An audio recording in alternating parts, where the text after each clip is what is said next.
এজন্য হজে যাওয়ার জন্য এক আল্লাহর ওলি টাকা জমাইছে। কি জমাইছে বলেন তো? আল্লাহর ওলির নাম হচ্ছে রবি বিন সুলাইমান। টাকা জমাইছে। টাকা জমায়া এলাকার সব মুরিদদেরকে নিয়ে যাবে কোথায়? হজে যাবে। রওনা করছে হজে। হজের মধ্যে রওনা করেছে, পথের মধ্যে দেখে সব সঙ্গী সাথীদেরকে বলছে যে তোমরা যাও, তোমরা গিয়ে যার মতো ইহরামের কাপড় অন্যান্য যা আসবাবপত্র আছে কিনে নিয়ে আসো, আমরা রাতের বেলায় রওনা করব। সব বন্ধুরা চলে গেছে সামনে, কাফেলার সাথীরা। তিনি একটু পিছিয়ে পড়লেন। দেখতেছে বরখা হিজাব পরিহিত একটা মহিলা একটা পশুর গোশত গুলো ছিঁড়ে ছিঁড়ে, মরা পশু, কি পশু বলেন তো? পশুটা মরে গেছে, ওই পশুটা থেকে গোশতগুলো খুলে খুলে কাটতে দিয়ে হোক বা ছুরি দিয়ে হোক খুলে খুলে তার ব্যাগের ভিতরে ঢুকাচ্ছে। এমন সময় তার কষ্ট লাগলো, এই মহিলা অবশ্যই কোনো মুসলমানদেরকে খাওয়াবে, নিশ্চয়ই এগুলো নিয়ে বিক্রি করবে। তিনি চুপ করে আড়ালে দাঁড়িয়ে থাকলেন যে এই মহিলা কি করে আগে একটু দেখব। তিনি আড়াল থেকে চুপ করে দেখলেন মহিলা ব্যাগে গোশত ফুল করে এবার রওনা করেছে বাড়ির দিকে। যেতে যেতে দেখলেন যে বাগদাদ শহরের দিকে যাচ্ছে না, শহর থেকে আরেকটু দূরে চলে গেল, অন্য রাস্তায় চলে গেল। তিনি মনে মনে এবার চিন্তা করলেন যে এই মহিলা অবশ্যই এই গোশত বিক্রি করবে না, এ কি করবে আমাদের দেখতে হবে। তিনি পিছনে পিছনে যাচ্ছেন। যেতে যেতে এক পর্যায়ে এই মহিলা বাড়ির ঘরের ভিতরে ঢুকে গেলেন, দরজা আটকায় দিলেন। এখন তিনি চুপ করে আছেন, কি করবে এই মহিলা? কানটা দরজা কাছে নিয়ে পাতায় রাখছে। ঘরের থেকে ছোট্ট ছোট্ট শিশুদের মুখে কোরআনের আওয়াজ ভেসে উঠতেছে। রবি বিন সুলাইমান মনে মনে চিন্তা করলেন যে ঘরে কোরআনের আওয়াজ থাকে, যে ঘরে কোরআনের আয়াত তেলাওয়াত হয়, ওই ঘরের মানুষগুলো কোনোদিন খারাপ হতে পারে না। সুবহানাল্লাহ। রবি বিন সুলাইমান ঘরের থেকে শুনতেছে, মা ডাক দিয়ে বলছে, মা। ছোট্ট ছোট্ট সন্তানগুলো মাকে ডাক দিয়ে বলছে, আম্মা, একদিন নয়, 2 দিন নয়, 3 দিন নয়, 4-5 দিন ধরে আমরা না খায় আছি। ও আম্মা, ক্ষুধার যন্ত্রণা সহ্য করতে পারি না। আজকে যদি আপনি আমাদেরকে খানা না দেন, আমরা মনে হয় দুনিয়া থেকে বিদায় নিয়ে কবরে চলে যাব। ওগো আমার আম্মা, ওগো আমার আব্বা, আপনি দয়া করে মেহেরবানি করে আমাকে খাওয়া দেন। এবার মা তার সন্তানদেরকে বলছে, ও আমার সন্তানেরা, তুমি চুপ করে থাকো, চুপ করে থাকো, কোনো কথা বলো না। আমি তোমাদের জন্য খানা নিয়ে এসেছি, আর তোমাদের মরার কোনো ভয় নাই। এখনই আমি গোশত পাক করব, গোশত পাক করে তোমাদেরকে দিব। কি করব আম্মা জান? এই যে তোমার আব্বা জিহাদের ময়দানে গিয়ে শহীদ হয়েছে, না কি হয়েছে আমার কানে কোনো খবর আসে নাই। আমি তো জানি না তোমার বাবা কোথায়, কয়েক বছর ধরে তোমার বাবার কোনো খবর পাই না। কিন্তু আমরা তো নবীজির আওলাদ, নবীজির আওলাদরা মানুষের কাছে ভিক্ষাও নিতে পারে না, এটা জায়েজ নাই। যাকাতের টাকাও নিতে পারে না, এটাও জায়েজ নাই। এই জন্য মানুষের কাছে আমি চাইতে পারি না। একদিন নয়, 2 দিন নয়, 5 দিন হয়ে গেছে। সন্তানটা বলছে, মা, আজকে যদি খেতে আমাদেরকে না দেন, তাহলে আমরা আর বাঁচবো না মনে হয়। এবার বাইরের থেকে যখন রবি বিন সুলাইমান এই কথা শুনলেন, তিনি সালাম দিলেন, আসসালামু আলাইকুম ওয়া রাহমাতুল্লাহি ওয়া বারাকাতুহু। আম্মা দরজাটা খুলে, কোনো আওয়াজ নাই। একজন মুসলমানের বাড়িতে গেলে গেটের সামনে কয়টা সালাম দিব বলেন তো? 3টা সালাম দিব। সালাম দেওয়ার পর ঘরের থেকে যদি কোনো আওয়াজ বের না হয়, তাহলে জোর করে ঢুকবো নাকি? জোর করে ঢোকা যাবে না। আপনি যদি সালাম 3 বার দেওয়ার পরে যদি কেউ কথা না বলে, আর আপনি যদি জোর করে ঢুকেন, তাহলে সুন্নতের খেলাপ হবে। একটা সুন্নত আপনি অমান্য করলেন, কোন সুন্নত অমান্য করা যাবে নাকি? না। এবার সালাম দেওয়ার পরে মা বলে সম্বন্ধ করলেন, বলে, আম্মা, আপনি দরজাটা একটু খুলে দেন, আমি আল্লাহর এক নগণ্য গোলাম, আমি আপনাকে সহযোগিতা করতে চাই, আপনি একটু খুলে দেন। এবার দরজা খুলে দিলেন। এবার বলছে, আপনি কেন আসছেন? বলছে, বাবা, তুমি কেন আসছো? বলছে, মা, আমি সব দেখেছি, আমি দেখলাম ওই মরা পশুর গোশতটা আপনি ব্যাগের ভিতরে ঢুকাচ্ছেন। এরপরে আপনি বাসায় আসলেন, আমিও পিছন থেকে সব শুনেছি। আম্মা আপনি গরুর গোশতগুলো কেন, আপনি এই পশুর গোশতগুলো কেন আপনি ব্যাগে ঢুকায় রেখেছেন? বলছে বাবা এই যে আমার তিনটা সন্তান, এই তিন সন্তান প্রায় 4 থেকে 5 দিন পর্যন্ত না খায় আছে, তার ক্ষুধার যন্ত্রণা সহ্য করতে পারে না। ওর আব্বা কয়েক বছর আগে বাড়ি থেকে জিহাদের ময়দানে বের হয়ে গেছে, যাওয়ার পর থেকে একটা একটা করে ঘরের সব জিনিস বিক্রি করে দিয়েছি, বিক্রি করতে করতে সব বিক্রি শেষ। এখন বিক্রি করে যে খাওয়াবো এরকম আর ঘরের ভিতরে কোনো আসবাবপত্র নাই। আল্লাহর বান্দা, আমার ছোট মেয়েটার দিকে দেখলাম একবারে ঠোঁটগুলো শুকায় গেছে, আমার অন্যান্য সন্তানদের ঠোঁটগুলো শুকায় গেছে। তারা আমাদেরকে বলছে আম্মা আজকে যদি আর খানা দেন আমরা দুনিয়ায় মনে হয় আর বাঁচবো না। কিন্তু রাসূলুল্লাহ এবং কোরআনের ফতোয়া হচ্ছে কোন মানুষ যদি জীবন বাঁচানোর তাগিদে যদি শুকরের মাংস খায় সেটাও তার জন্য আল্লাহ তাআলা হালাল করে দিয়েছে। বলেন সুবহানাল্লাহ। حرمت عليكم الميتة والدم ولحم الخنزير وما أهل لغير الله। এর মধ্যে আল্লাহ তাআলা বললেন কোন ব্যক্তি যদি মরে যায় এমন উপক্রম হয় ওই মুহূর্তে হারামটা আল্লাহ তাআলা তার জন্য হালাল করে দেয়। বলেন সুবহানাল্লাহ। এটা হলো ফতোয়া। এই জন্য আমি শুনলাম যে অমুকে একটা পশু মারা গেছে, আমি খবর পেয়ে সেই পশুর বস্তুগুলো আনলাম আমার মেয়েদের জীবন বাঁচানোর জন্য। বলে সুবহানাল্লাহ। আমরা তো নবীর আওলাদ, আমরা মানুষের কাছে ভিক্ষা চাইতে পারি না, এটা জায়েজ হবে না। যাকাতের টাকা দিতে পারি না, আমাদের জন্য জায়েজ হবে না। এবার নবী বিন সুলাইমান বললেন আম্মা জান যেখানে নবীজির আওলাদ না খেয়ে থাকবে, নবী বিন সুলাইমান একটু মনে মনে চিন্তা করলেন আরে আমি যদি হজে চলে যাই, যে হজের টাকা জমা করেছি প্রায় 650 দিরহাম। কত দিরহাম? 650 দিরহাম আমি টাকা জমা করেছি। এই টাকাগুলো যদি আজকে নিয়ে হজে চলে যাই তাহলে এরা না খেয়ে মারা যাবে, এরা হারাম খাবে, আর নবীজির আওলাদ হারাম খাবে, আর আমি হজ করতে যাব। হজ করা কি বলেন তো? হজ করা কি? আমার এই টাকাটা আমি আপনাদেরকে হাদিয়া দিয়ে দিব আম্মা, টেনশন করবেন না। হাদিয়া দেওয়া এবং নেওয়া কি সুন্নাত। হাদিয়া দেওয়া মনে মনে কয় যে হুজুর এত মিলাদ করা কেন, হাদিয়া দিই না। হাদিয়া দেওয়াও সুন্নাত, দেওয়াও সুন্নাত। বুঝতে পারছেন তো? এখন হাদিয়া খাওয়া নবীর আওলাদের জন্য জায়েজ। বলেন সুবহানাল্লাহ। কিন্তু এখানে ফরজ বাদ দিয়ে সুন্নাত, এটা কেমন দেখা যায় না? এখানে সুন্নাত কথা নয়, এখানে কথা হচ্ছে নবীর প্রেম। বলেন সুবহানাল্লাহ। হজটা পরের বছর করতে পারে, কিন্তু এই লোকগুলো কি পরের বছর বাঁচা যাবে? যাবে নাকি? যাবে না। এবার নবী বিন সুলাইমান তার টাকাগুলো দিয়ে দিলেন, অর্ধেক টাকা দিয়ে দিলেন, আর অর্ধেক টাকা দিয়ে আসবাবপত্র এবং অন্যান্য খাবার যন্ত্রপাতি এনে দিলেন।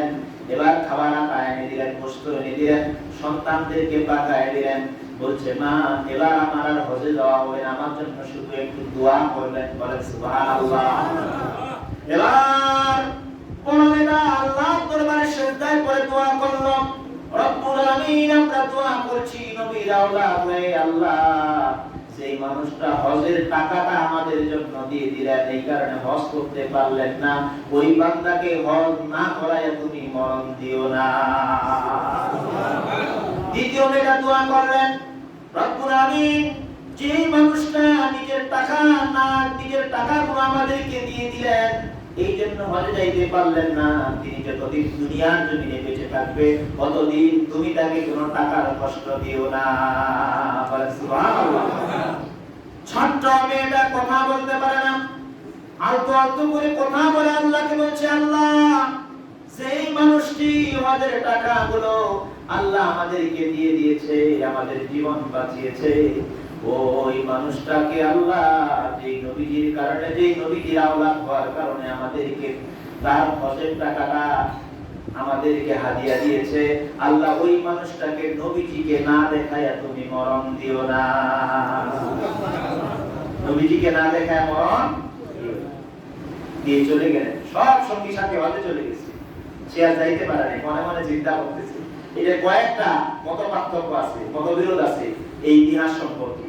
তা আমি যেটি করেছি, তিনি বাড়িতে আর গেলেন না, তিনি সেখানেই থাকলেন। বাড়িতে যাওয়াটা, যেমন আমাদের বাংলাদেশ থেকে হাজিরা হজে যায়, অনেক হাজি আছে হাজি ক্যাম্পে যে আটকে থাকে, তারা হজে যাইতে পারে না কোনো কারণে, তারা কিন্তু অনেক বাড়িতে ফিরে আসে না, ওইখানে থাকে অনেকদিন, বাড়িতে যাবো খুব সরবে, আমি তো হজে যাইতে পারলাম না। তিনি একজন আল্লাহর ওলি ছিলেন, তিনি তাবু গেলে সেখানে আছেন। এবার সব হজের সঙ্গী সাথীরা হজ করে ফিরতেছে, আর তাদের একটা ধারণা, আরে কত স্বার্থপর রবি বিন সুলাইমান, আমাদেরকে রেখেই সে হজে চলে গেল। বলেন আল্লাহু আকবার। তার বাড়িতে ফিরে আসলো, রবি বিন সুলাইমানের কাছে গেল। রবি বিন সুলাইমানকে বলছেন, রবি বিন সুলাইমান, একসাথে বাড়িতে কাফেলায় বের হলাম, একসাথে হজে গেলাম, আমরা একসাথে আসলাম, আমরা কাপড় কিনতে গেলাম, তুমি হারায় গেলা। আরে তুমি কেমন স্বার্থপর রবি বিন সুলাইমান, আমরা তো তোমাকে ভালো জানতাম, আল্লাহর ওলি হিসেবে জানতাম, কিন্তু আমাদেরকে রেখে তুমি কিভাবে হজে গেলা? মূলত সে কি হজে গেছে? হয়তো না, তো ভাই আমি হজে যাই নাই। হয়তো তুমি হজে যাও নাই, ভুল কথা বলছো। আমরা যখন কাবা চত্বরে বাইতুল্লাহ জিয়ারত করলাম, বাইতুল্লাহ তাওয়াফ করলাম, বাইতুল্লাহ তাওয়াফ করতে করতে আমরা আপনাকে দেখলাম, আমরা বাইতুল্লাহ শরীফে যাওয়ার আগেই তুমি বাইতুল্লাহ তাওয়াফ করতেছো। বলেন সুবহানাল্লাহ, সুবহানাল্লাহ। আমরা দেখতে পেলাম তোমরা তাওয়াফ করতেছো তুমি। আমরা মনে মনে চিন্তা করলাম, আমরা কি হুজুরের সাথে কোনো বিয়াদবি করেছি, এই জন্য আমাদেরকে রেখে তিনি চলে এসেছেন? আরে আমরা নিজেই দেখলাম আপনি আরাফাতের ময়দানে গেছেন, মুজদালিফায় গেছেন, আপনি নবীজির রওজার সামনে জিয়ারত করলেন। সব জায়গায় যখন আমরা দেখতেছি একটু পরে খুঁজি আপনাকে আর দেখা যায় না। বলেন সুবহানাল্লাহ। এই যে আপনি যখন বাইতুল্লাহ তাওয়াফ করতে করতে এই যে টাকার থলিয়াটা আমাকে দিয়েছিলেন, এই টাকার থলিয়াটা আপনি রেখে দেন, এটা আপনি আমাকে জমা দিয়েছিলেন, এটাও কি মিথ্যা নাকি? বলেন সুবহানাল্লাহ। টাকাটা যে দিয়েছেন এটাও মিথ্যা নাকি? হুজুর বলেন তো, আপনি কেন আমাদেরকে ছেড়ে এরকম কথা বলেছেন? বলছে আল্লাহর শপথ, আমি তো যাইনি হজে। ওই যে বড় মেয়েটা দোয়া করেছিল, আল্লাহ সেই মানুষটা হজের টাকাটা দিয়ে তিনি হজ করতে পারলো না, আল্লাহ মরণ না করায় তুমি তাকে মরণ দিও না। বলেন সুবহানাল্লাহ। দোয়া কবুল হয়ে গেছে। দ্বিতীয় মেয়েটা দোয়া করেছিল, আল্লাহ যেই মানুষটা হজের টাকা আমাদেরকে দিয়ে দিয়েছে, এই পৃথিবীর জমিনে যতদিন বেঁচে থাকবে তাকে তুমি কোনোদিন অভাব দিও না। বলেন সুবহানাল্লাহ। টাকা ফিরিয়ে দাও, আল্লাহ ফেরত দিয়ে দিল। বলেন সুবহানাল্লাহ। এরপরে শেষ দোয়াটা করেছিলেন বাচ্চাটা, যে আল্লাহ নবীজিকে, নবীজির আওলাদকে এত মহব্বত যিনি করেন, এত ভালোবাসেন, ওই নবীজিকে না দেখায় যেন তার মরণ না হয়। বলেন সুবহানাল্লাহ। সব মানুষগুলো বলল আপনি হজে গেছেন, তিনি বলতেছে না না আমি হজে যাইনি। এই যে এলাকার মানুষদেরকে জিজ্ঞাসা করেন, আমি এখানে ছিলাম, এলাকার মানুষরা বলতে হ্যাঁ এই জায়গায় ছিল, হজটা করলো কেমনে? ওরা বলতেছে হজ করছে, আমরা দেখছি। এরা বলতেছে হজ করে নাই, আমরা বলতেছি। হাজি সাহেব ওরা তো মিথ্যা কথা বলবে না, বলবে? এবার যখন রাত্রে বেলা শুয়ে পড়েছেন, রাত্রে বেলা যখন ঘুমিয়ে পড়েছে, হুজরার ভিতরে, কুটিরের ভিতরে যখন ঘুমিয়েছে, তখন দেখলেন হঠাৎ করে ঘরটা আলোকিত হয়ে গেল। বলে সুবহানাল্লাহ। এই ঘর আলোকিত হয়ে গেছে, তিনি দেখতেছেন ঘরটা আলোকিত হয়ে গেল। সুন্দর একটা মানুষ, সুদর্শন, তিনি দাঁড়ায় আছে আর বলতেছে, রবি বিন সুলাইমান চিন্তা করো না, এতগুলো মানুষ সবাই বলতেছে তুমি হজ করেছো, তুমি এখনো কি অস্বীকার করবে? আমি নবীও বলতেছি তুমি হজ করেছো। বলে সুবহানাল্লাহ। আমি নবীজি বলতেছি তুমি হজ করেছো। বলতেছি ইয়া রাসূলুল্লাহ, ইয়া হাবিবাল্লাহ, আমি কিভাবে হজ করলাম? আমি তো এই জায়গায় ছিলাম।